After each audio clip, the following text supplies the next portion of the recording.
గుంటూరు నగరంలో అక్రమ నిర్మాణాలపై అధికారులు కొరడా జల్పించారు. మోతీలాల్ నగర్లోని రైల్వే స్థలాల్లో ఆక్రమణలను అధికారులు కూల్చివేశారు. అయితే ఇళ్ల తొలగింపును సిపిఐ కార్యకర్తలు అడ్డుకోవడంతో పరిస్థితి ఉద్రిక్తంగా మారింది. పోలీసులు రైల్వే అధికారులతో సిపిఐ కార్యకర్తలు వాగ్వాదానికి దిగారు. బాధితులకు పునరావాసం కల్పించిన తర్వాతే కూల్చివేయాలని డిమాండ్ చేశారు. దీంతో వారిని పోలీసులు అదుపులోకి తీసుకుని అక్కడి నుంచి తరలించారు.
గుంటూరు నగరంలో అక్రమ నిర్మాణాలపై అధికారులు కొరడా జల్పించారు.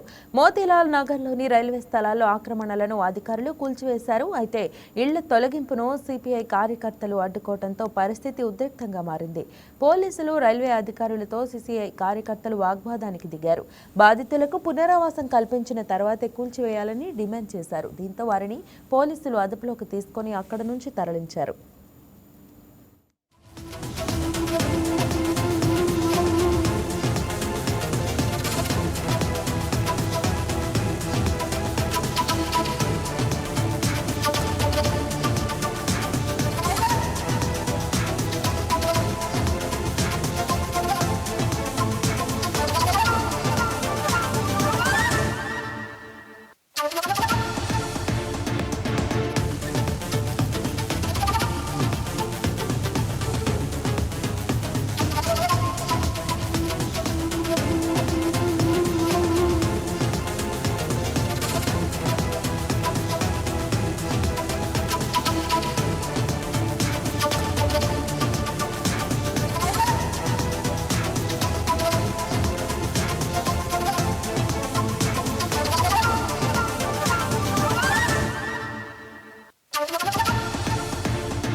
ఇదే అంశానికి సంబంధించి మరింత సమాచారం గుంటూరు నుంచి మా స్పెషల్ కరెస్పాండెంట్ కోటేశ్వరరావు అందిస్తారు.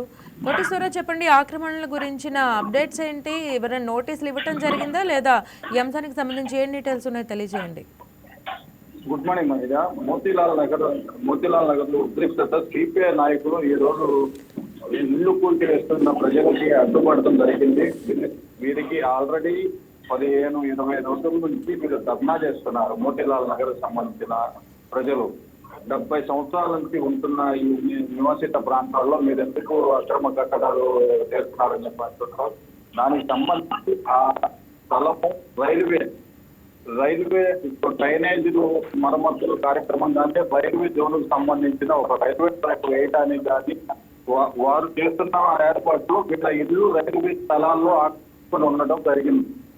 దీనికి సంబంధించి అధికారులు, కలెక్టరు, రెవెన్యూ అధికారులు, స్థానిక ఎమ్మెల్యేలు అందరూ కలిసి వీరికి మా దీంట్లో మాట్లాడటం జరిగింది. గతంలో 3 సార్లు ధర్నా చేశారు.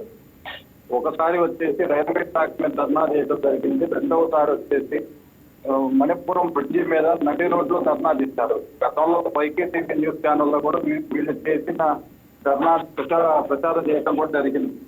అయితే ఇక్కడ మీరు ప్రధాన సమస్య ఏంటంటే రైల్వేకి సంబంధించిన స్థలములో ఇల్లు కట్టుకొని స్థానికంగా నివాసిస్తున్నాం, మా ఇల్లు తొలగించనే చేస్తే మేము ఇప్పుడు ఎలా వెళ్ళాలి అనేది వీళ్ళ ప్రధాన సమస్య. అయితే ఈ సమస్యకి పరిష్కారంగా వైఎస్ఆర్సీపీ గవర్నమెంట్ లో వీళ్ళకి ఇల్లు లేవని చెప్పి వీళ్ళకి ఇళ్ల స్థలం కూడా కేటాయించడం జరిగింది. 1 సెంటు భూమి ఇచ్చారు వ్యక్తి గత 4 సంవత్సరాల క్రితం, 3 సంవత్సరాల క్రితం. అయితే వీరు ఇక్కడ నుంచి అప్పుడే పునరావాస కేంద్రంగా ఏర్పాటు చేసుకుని అక్కడికి వెళ్ళమని కూడా చెప్పడం జరిగింది. ఈ ప్రభుత్వం కూడా రిక్వెస్ట్ చేశారు, ఇక్కడ ఉన్న ప్రజలను కూడా అడగటం జరిగింది అన్నమాట. ఇప్పటికిప్పుడు మేము వెళ్ళాలంటే కష్టం, మేము వెళ్ళటానికి మాకు కుదరదు అని అక్కడ ఉన్న 70 సంవత్సరాలుగా ఉంటున్నటువంటి ప్రజల్లో 40% ఒప్పుకున్నారు. కూటమి ప్రభుత్వం చెప్పిన ప్రత్యామ్నాయానికి ఒప్పుకోవటం ఏంటంటే వీరికి సంబంధించిన భూములు చిలకలూరుపేటలో ఉన్నటువంటి చౌడవరం దగ్గర డిక్కో ఇళ్ళు ఏర్పాటు చేశారు. ఆ ఇళ్లలో వీరికి పునరావాస కేంద్రంగా ఏర్పాటు చేసి ఒక 2 నెలలు అడ్జస్ట్ అవ్వండి, మీరు 2 నెలల తర్వాత మేము మీకు ఇచ్చిన కేటాయించినటువంటి స్థలాల్లో మేమే ప్రభుత్వం తరఫున ఇళ్లు కట్టించి ఇవ్వటం కూడా జరుగుతుందని స్థానిక ఎమ్మెల్యే నసీరు వారం క్రితం కూడా ఫస్ట్ మీట్లో చెప్పడం జరిగింది. వీరు ఇచ్చిన స్థలంకి ఎల్లరూ ఇక్కడ రైల్వే పనులకి అడ్డంగా ఉండటం జరుగుతుంది. దీని మీద సిపిఐ నాయకులు మరియు సిపిఎం నాయకులు ఈరోజు ఉదయం ఇళ్ల తిరిగిస్తున్న క్రమంలో వారు అడ్డుకునడంతో పోలీసులకి వారికి తీవ్ర ఉద్రిక్తత జరిగింది. ఈ క్రమంలో అధికారులు గతంలో మీకు చెప్పాము, మీకు కొంత ఇళ్ల స్థలాలు కేటాయిస్తామని చెప్పాము, మీకు పునరావాస కేంద్రం కూడా ఒక 2 నెలల పాటు ప్రత్యామ్నాయం చేస్తామని చెప్పినప్పటికీ వీరు అక్కడ నుంచి వెళ్ళని పరిస్థితి అయితే ఏర్పడింది. కొందరు ఒక 40% వెళ్ళడానికి రెడీగా ఉన్నారు, మిగిలిన కొంత అవగాహన లేక కానీ మిగతా రాజకీయ నాయకులు ప్రోద్బలంతో కానీ వీరు ఇక్కడ నుంచి వెళ్ళడానికి సంసిద్ధంగా లేరని పూర్తిగా తెలుస్తుంది. మహిళ రైట్, ఓకే కోటేశ్వరరావు గారు, ఫర్దర్ అప్డేట్స్ ఉంటే తెలియచేయండి. Thank you.